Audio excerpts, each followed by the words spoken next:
up here in Keystone. I'm headed off to Rapid City. Now, I had some pretty good scenery in the earlier videos. This is not going to have great scenery. This is the end of it. The drive from Keystone to Rapid City is just not that interesting. There's some touristy stops along the way if you're into that. Ooh, tunnel.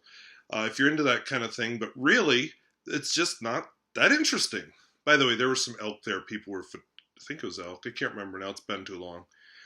Elk or deer, some kind of four-legged animal that people were photographing. Anyway, so what I thought I would do today is I'd talk a little bit about city living. Now, I don't live in a city. I never have lived in a city. I've spent a few weeks working and living in cities, but that's it. So I'm not talking lots of experience. I will say, without getting too specific, a few years ago I had the opportunity to teach physics in a city. So I would have been teaching the AP physics courses. I would have been teaching the regular high school physics. You know, it just would have been physics all day, which, well, that's my degree. I went to college in Grove City College, and I got a degree in physics, and moved to North Dakota, where I suddenly find myself teaching a lot of things, including physics, but biology. I've taught basically everything in science from grades 7 through 12, and I've taught most math courses from grades 7 through 12. Not 7th grade math, not Algebra 2, but I've pretty much taught all the others. So, yeah, there is that. But anyway, so I turned it down in the end because I realized, you know, I'm just not going to be happy if I go to this city and teach. But I want to talk more about what is good in cities, and I want to talk a little bit about what I think could make cities and honestly small towns a little bit better. I'll tell you one of the biggest things to me, and so here we're talking opinion, is I think cities need to be walkable. Now I'm going to take you into two shopping areas here. I was kind of rushing and I had specific places I had to stop. One of them was the mall. One of them was downtown. I had to pick up some stuff for Science Olympiad at the hobby. What was it? Hobby shop. Anyway, sorry, stammering because now I'm looking at time. But I think a city and a small town need to be walkable. Now, one of the things that's worrying me with my small town, we have two grocery stores. One, the future is questionable. There's health issues with the owner and possibly some changes coming to the structure of the store, so that may not continue to exist as a grocery store. The other grocery store is pretty good. It was just sold, though, to another family from outside of town, and it looks like they're going to be building a new store, which is good because it's an older building. It's kind of rough, and yeah, they could add on to it. Like, they can't even unload using the what are they called? The lifts. They have to unload trucks by hand, which is very backward. But anyway, so they're looking at building a new store. In fact, it's already measured. I can point exactly where they're going to build it. My problem with that is it's far enough out of town I won't be able to walk to it. So now I have to drive. Okay, so I'm a little weird that I like to walk, but that's just something to me that's important. You know, I like to be able to walk from business to business and walk around to the neighbors and so on. I don't think we should be structuring the world for cars. I don't like the suburbs of a lot of places because suburbs are designed for cars. I like small neighborhoods. I like walkable shops. I like a walkable main street. It just makes you feel more welcome. Part of why I don't go to Dickinson that often is because it's a car city. It's not really all that nice. And I'll talk about Dickinson in another video because I did record a video where I toured Dickinson, sort of. Well, anyway, so I like a walkable city. Now, Rapid City, which I'm heading into, has a very walkable, very nice downtown. You know, the downtowns tend to have the more interesting shops, and I'm not a shopper. Let's get that clear. Recreational shopping isn't a thing for me. I will go to, you know, I guess I'll recreationally shop at a used bookstore or something, but I really just don't shop recreationally. So to me, a mall is a big waste of time because it's all clothes. The only time I go look at clothes is when I need clothes. Like, I actually needed a pair of dress pants, which is why I went to the mall. Kind of forgot to buy them because I was thinking more about the weather. But anyway, just that's what I like. That's why I go to the mall. If I don't need anything there, I don't go in there. That's simple. I so anyway, I think I said this already. I'm repeating myself. I'm not a recreational shopper. That said, I like walking around my downtown just because everything's close and you can see everything. I don't go into businesses if I don't need stuff, but it's kind of cool that they're all right there and I can walk from my house. It's a small enough town I can do that. Go downtown. Now, if I did live in a city, that wouldn't be an option unless I lived close to downtown, which would mean probably high rent and a lot of traffic. But I could still, if I lived in Rapid City, I could get in my car, drive downtown, park the car, and then walk, which is pretty much what I did, except I came from a lot further away. But, like this environment here where I'm driving through a whole bunch of shops, but they're far apart, and so you have to drive from one to the other. It's not a walkable shopping district. Like I said, nice downtown, though. So, it needs to be walkable. Now, the fun thing with cities, compared to my small town, cities actually have some of those fun shops. And when you live in a small town, there's just not a lot there because a small town like mine just can't financially support things like the hobby shop. We can't support a bookstore or a used bookstore. We're just too small. No, that's not a reflection on my town or the people in it. It's just a fact of economics.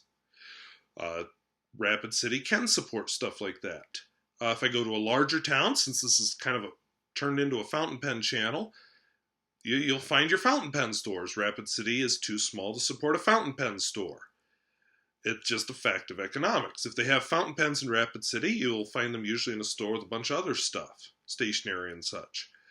You don't find just fountain pens. But anyway, so that's one of the great things with the city is you have those options. You also have a lot of different cultures in a lot of cities.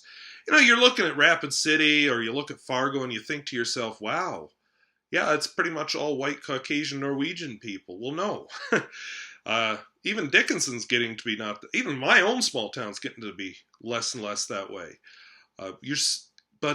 My thing is, in a city you see a lot more cultures, a lot more people who are different and think differently, which is a wonderful thing. Because it's easy to get locked into your own one way of thinking and thinking that's the only way. Your own culture, that's the only way. Well, no, it isn't. And in a city, you're around other people who think differently than you do. People around here will quote the Bible as though it's fact. Well, okay. Have you been around a Muslim or an atheist or a Hindu? They don't see it that way. They just see it as another book or as a book that's wrong. So, so it's good in cities that there are other cultures. That's a great thing. A great thing with that also is it leads to some interesting shops. Like Fargo has some Oriental grocery stores. I wish we had some Oriental grocery stores where I live because there's some neat stuff in Oriental grocery stores I just can't get. Now, one neat thing, we've had a growing Hispanic population in the town where I live. We're starting to see things like avocados and mangoes, artichokes, eggplant, some of the more exotic things appearing in the grocery store in the produce section. I think that's awesome. We're also running into students coming in who don't speak English. Well, oops. I know some people like to rail on that and they get all political, but here's a neat idea. Most of the world doesn't speak English. Now, it's kind of neat that it is kind of an international trade language, so I probably can find English speakers around, but I think it's great for people to see that English isn't always the main language. And to meet these people from another culture where English wasn't the main language. And in an elementary school especially, having kids of another race playing at recess with the kids who've grown up in North Dakota their whole lives. Or, in the high school, dating kids of another race. And you find out race is really a artificial construct. I mean, really? Is somebody different because they have a different skin color? Not really. I'm more interested in what's in here. And even then, like I said, it's great to have that variety. So cities bring that in a lot of ways. I took, I mentioned in another video, I didn't post a pen review last week or a couple weeks ago because I was going to Science Olympiad. Well, we decided, the other coach and I, we'd just take the kids to the mall. to get supper, and then they could pick up anything they forgot because they're kids and they forget stuff. And one of my students made the remark to me as we were leaving the mall, wow, there's a bunch of freaks here. It's just like, okay, small town North Dakota kid, you just met the real world where there's a lot of people that aren't like you. And I think that's good. So that's another big benefit of city living, is you get those cultures. The shops have the variety. I really like in cities, even Dickinson, which isn't that big of a city, you find restaurants that are a little different. Like there's a wonderful Thai restaurant in Dickinson. It's takeout, but it's really good food. I'd had Thai food before because I like to experiment, but the Thai food I'd had was not very good. This really is good. And when I say not very good, it's because I saw this soup in a can in a grocery store. There was some kind of Thai soup, and I tried it. But you know what? What canned soup is good? I mean, that I don't care if it's chicken noodle or whatever. It's most of these canned soups. They all taste the same, and they're all kind of so. But anyway, really cool Thai restaurant up there. It's takeout, but again, pretty good. And the owner is a sweet old grandmother from Thailand and her family. So that's great. There's not that great, but there's a Chinese buffet type restaurant up there. You know, it's definitely very Americanized Chinese food, but at least it's different from what you get at your standard American restaurants. Anyway, I could go on listing, and you get into these bigger cities like, I spent a couple nights in Sioux Falls a few summers ago taking a class, and I ate at like a Greek restaurant. That was really good, actually. Up in Canada, I stopped in a small town which actually had what was the name of that town? Boissevain?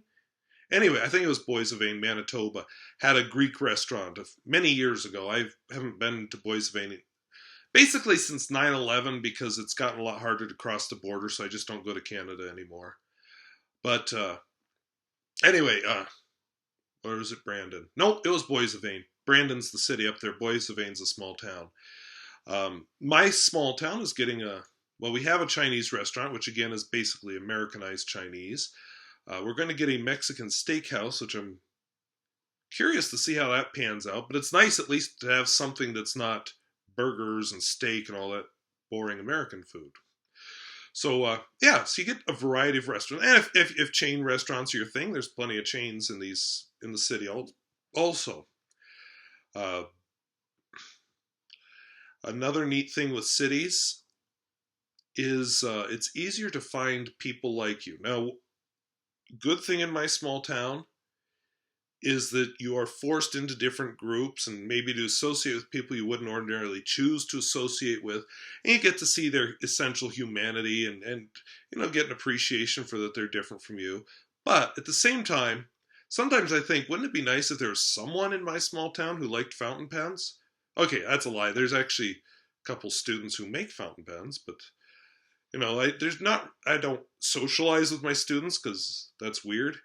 But wouldn't it be nice if there were people around I could talk fountain pens with, or I could talk about my novels with and actually be interested, or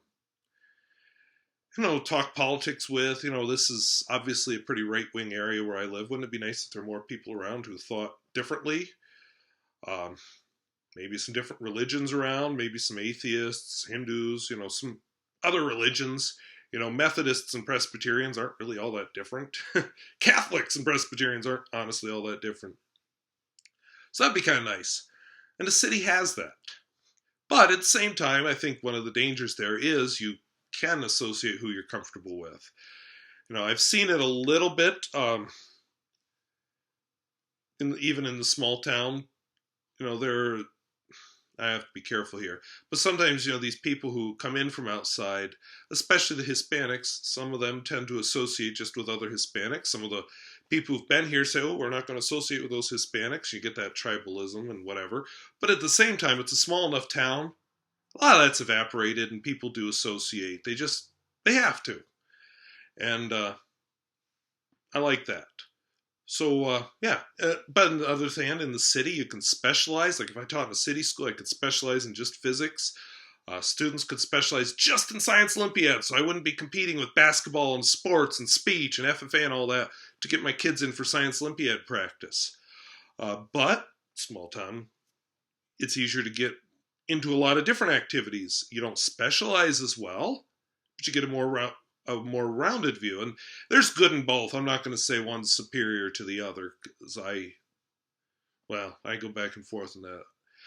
So here I am at the mall. I'm going to buy a pair of pants. Not buy a pair of pants, but I will see you next week. I'll be driving home in rotten weather. So we'll see you soon.